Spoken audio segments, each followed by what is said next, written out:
Revamped curriculum, inclusion of vocational training, mitigating the line between verticalization of streams and flexibility of exiting at multiple points in a course are some of the many reforms proposed by NEP 2020, which has recently become the highlight of every dinner table. An awaited metamorphosis in the education system doesn't come without its own share of challenges. Here, I would like to quote Nelson Mandela: "Education is the most powerful weapon which you can use to change the world," and the current reforms are entitled with the ability to sharpen or dismantle this tool altogether. While perceived as being the need of the new normal, the policy aspires to bring about a complete shift from the conventional patterns. Slow transitions from classroom learning to interactive blended learning have been occurring since a long time, but conceiving such huge changes all at once might collapse the entire education system. The transformation of outlook is the primary challenge amidst others. Since time immemorial, the education in India has been content heavy, involving limited cultivation of research-based approach. While pacing towards this approach might function well for the young blooming learners on one hand, the senior wing may not be able to adapt to these changes and suffer at their hand. Movements of approaches acquires a very debatable sphere when thought of in terms of competency of parents and teachers. After implementation, the student's attitude can be metamorphosed in a way which was far from perceived when the policy was first introduced. The changed framework of evaluation may desensitize them towards classroom learning and hence also deprive them of intensive hours of self-study.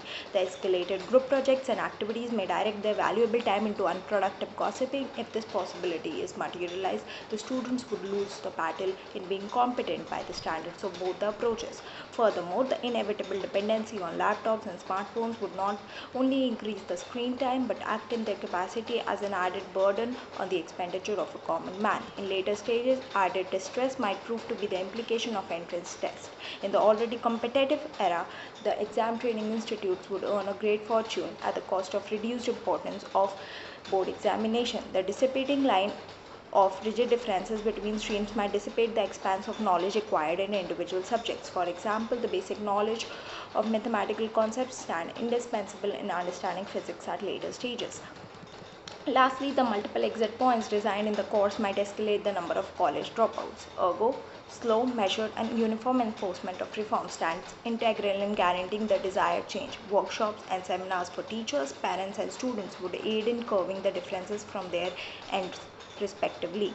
Firstly, taking only a slight shift towards a research-based approach will go a long way in preparing the students for the still larger transformation while keeping intact the respect for school-level evaluation. The paper-based examination should not be completely void of its significance and should still find a considerable amount of space in new evaluation process along with other projects. The group activity should require limited hours of physical meeting and emphasize more on individual tasks. The dependency on laptops should be limited and most of the infrastructure wherever possible should be made available at school and accessible by students during their stay backs. Finally, the diminishing line of differences in stream should come with certain clauses. Thereby, if this ambitious policy comes to reality with the above checker points, it holds an immense potency of realizing the awaited watershed in the education system.